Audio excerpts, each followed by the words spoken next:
السلام علیکم ناظرین۔ دروازے کے باہر جو شخص کھڑا تھا اسے مومن نے کبھی نہیں دیکھا تھا۔ اگر کبھی دیکھا بھی تو اپنے باپ کی دکھائی ہوئی کسی تصویر میں اس کا چہرہ اور اس کے سر داڑھی کے بال ایک جیسے سفید تھے۔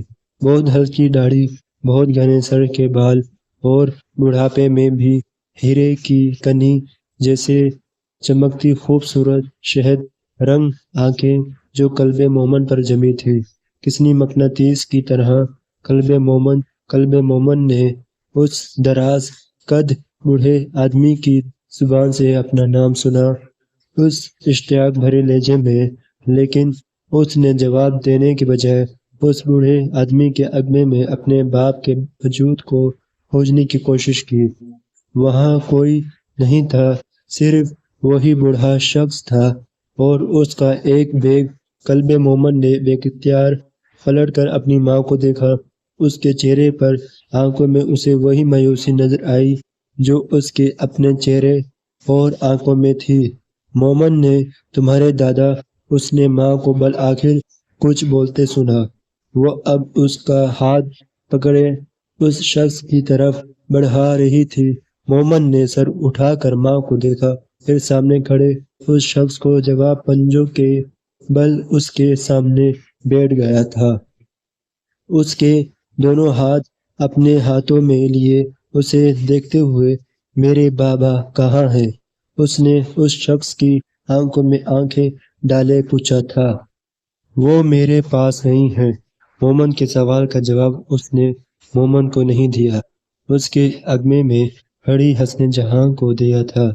وہ میرے پاس کبھی نہیں آیا، اس نے اس بار وہ جملہ قلب مومن کی آنکھوں میں دیکھتے ہوئے کہا تھا۔ قلب مومن کو لگا اس کے پیچھے کھڑی حسن جہاں پیچھے ہٹی تھی۔ بے اختیار گردن موڑ کر اس نے ماں کو دیکھا۔ وہ واقعی اب اس کے پیچھے نہیں تھی، وہ دروازے کی چوکھٹ سے پرشت لگائے کھڑی تھی، یوں جیسے اپنے آپ کو سہارا دے رہی ہو۔ مومن نے پلٹ کر اس بوڑھے شخص کی آنکھوں میں بھر آنے والے پانی کو حیرت سے دیکھا۔ وہ کیوں رو رہا تھا؟ اسے خود سے لپٹا کر کیوں اس کے سینے سے لگے اس کی آنکھوں سے گرتے آنسوؤں کی نمی کو اپنے چہرے پر محسوس کرتے ہوئے بھی مومن کو بے تاب کرنے والا واحد خیال اور احساس ماں کا تھا۔ عبدالعلی سے ملنے والا پہلا لمس اس نے محسوس ہی نہیں کیا تھا۔ 1.5 سال ہونے والا ہے اسے مجھے اور مومن کو چھوڑ کر گئے۔ آپ کہتے ہیں وہ آپ کے پاس نہیں آیا، پھر وہ کہاں گیا؟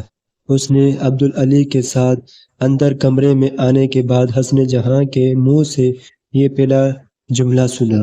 اس نے یہ جملہ عبدالعلی سے کہا تھا، پھر اچانک اسے مومن کا خیال آیا اور اس نے مومن کو وہاں سے جانے کے لیے کہا۔ مومن تم اپنے کمرے میں جاؤ، اس نے ماں کی تحقیرانہ اور سنی، اور ایک لفظ کہے بغیر وہ وہاں سے اندر کمرے میں آ گیا، مگر دروازے کی جھڑی کو بند کیے بغیر وہ اس کمرے میں جھانکنا رہا جہاں عبدالعلی حسن جہاں کھڑے تھے۔ وہ دونوں اس وقت اسے ایک راز کی طرح لگ رہے تھے، ایک معمہ جسے وہ حل کر کے اپنے باپ تک پہنچنا چاہتا تھا، مگر وہ دونوں ایک دوسرے کے سامنے کھڑے چپ تھے۔ آپ بیٹھیے، اس نے حسن جہاں کو کہتے سنا اور عبدالعلی کو ایک کرسی پر بیٹھتے دیکھا۔ وہ دیواروں پر لگی توحا کی بنائی ہوئی خطاطی دیکھ رہا تھا۔ آپ کہتے ہیں وہ آپ کے پاس نہیں آیا، پھر وہ کہاں گیا؟ اس نے بالآخر حسن جہاں کو بولتے دیکھا۔ وہ آگے آئی اور عبدالعلی کے قدموں میں بیٹھ گئی تھی۔ اس نے عبدالعلی کے پاؤں کو چھو کر روتے ہوئے کہا، اب بس، جو بھی سزا ہے کاٹ لی میں نے، اس سے کہے معاف کر دے مجھے۔ دروازے کی جھری سے اندر جھانکتے قلب مومن کا وجود پٹے کی طرح لرزنے لگا۔ اسے ماں کا کسی کے سامنے جھکنا اچھا نہیں لگا، کسی کے سامنے بھی۔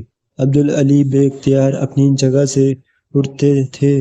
انہوں نے حسن جہاں کے سر پر ہاتھ رکھا، پھر روتی ہوئی حسن جہاں کو بازوؤں سے پکڑ کر اٹھایا۔ تم میرا یقین کرو بیٹا، وہ میرے پاس نہیں آیا۔ 1.5 سال وہ میرے پاس رہتا اور میں اسے تم دونوں کے بغیر رہنے دیتا۔ میں بے رحم نہیں ہوں، اتنا تو نہیں ہوں۔ اس نے عبدالعلی کو عجیب بے چارگی کے عالم میں کہتے سنا۔ پھر کہاں گیا ہے وہ؟ میرے پاس نہیں۔ آپ کے پاس نہیں تو کہاں ہے؟ وہ حسن جہاں اب عجیب ہذیانی انداز میں کہہ رہی تھی۔ قلب مومن نے دروازے کی جری کو بند کر دیا۔ اس نے اپنی ماں کو اس حالت میں دیکھا نہیں جا رہا تھا۔ وہ اتنے دن نہیں روئی اور آج رو رہی تھی تو آخری جملہ جو اس نے عبدالعلی کو کہتے سنا تھا وہ ایک ہی تھا، میں اس کو ڈھونڈوں گا، شاید وہ کو نیا چلا گیا ہو اپنے درویش ساتھیوں کے پاس۔ یہ وہ آخری جملہ تھا جو مومن نے ان دونوں کی گفتگو کا سنا تھا۔ وہ اس وقت بے حد رنجیدہ تھا، بے حد ناراض، بہت اداس، اور وہ کسی بھی کیفیت کو سمجھ نہیں پا رہا تھا۔ اسے بے بس رونا آ رہا تھا، بالکل اسی طرح جسے اس نے حسن جہاں کو روتے دیکھا تھا۔ ہچکیوں کے ساتھ اپنے بستر پر بیٹھ کر اسے وہ کھانا یاد آیا جسے بنانے کے لیے اس کی ماں کل سے تیاریاں کر رہی تھی۔ وہ خوبصورت کیک جسے اس نے پوری فیملی کے ساتھ کاٹنے کے لیے بنایا تھا۔ ہچکیوں سے روتے ہوئے اس نے سوچا کہ یہ ٹھیک نہیں ہوا۔ اللہ تعالیٰ کو اس کے بابا کو بھیجنا چاہے تھا، دادا کو کیوں بھیجا انہوں نے؟ دادا کو تو نہیں بلوایا تھا اس نے؟ وہ خفگی سے روتے ہوئے ساتھ ساتھ سوچ رہا تھا۔ مومن دروازہ یک دم کھولا اور اس کی ماں اس سے کچھ کہتے کہتے رک گئی، پھر بے قراری کے عالم میں اس کے پاس آئی۔ تم کیوں رو رہے ہو؟ اس نے مومن کے پاس بیٹھ کر اسے لپٹایا۔ بابا کیوں نہیں آئے؟ انہیں آنا چاہیے تھا، وہ روتے ہوئے ماں سے لپٹا تھا۔ وہ آ جائیں گے، اس نے ماں کی تسلی پر بے ساختہ سر اٹھا کر اسے دیکھا۔ وہ اب رو نہیں رہی تھی، سرخ ناک، سرخ آنکھوں کے ساتھ بھی وہ مسکرانے کی کوشش کر رہی تھی۔ انہوں نے آپ کو بتایا ہے کیا؟ محمد ایک لمحے کے لیے رونا بولا تھا۔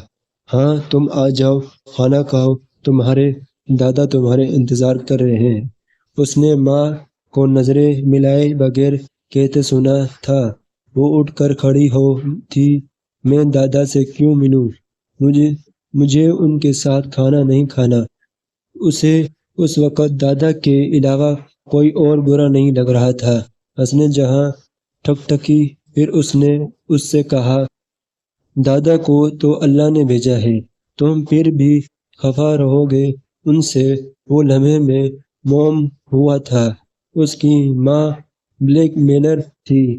جو کام وہ کسی کے کہنے پر نہیں کرتا تھا اس سے اللہ کا نام لے کر وہ لیتی تھی۔ میں بس کھانا کھاؤں گا، بات نہیں کروں گا، اپنی آنکھیں رگڑتے ہوئے اس نے اعلان کرنے والے انداز میں کہا۔ اور جب تمہارے بابا آئیں گے اور انہیں پتہ چلے گا کہ تم نے دادا سے بات نہیں کی تو وہ تم سے خفا ہوں گے۔ تم ان کو خفا کرنا چاہتے ہو؟ اس کی ماں نے اب دوسرا ہتھیار استعمال کیا۔ مومن چپ ہوا تھا۔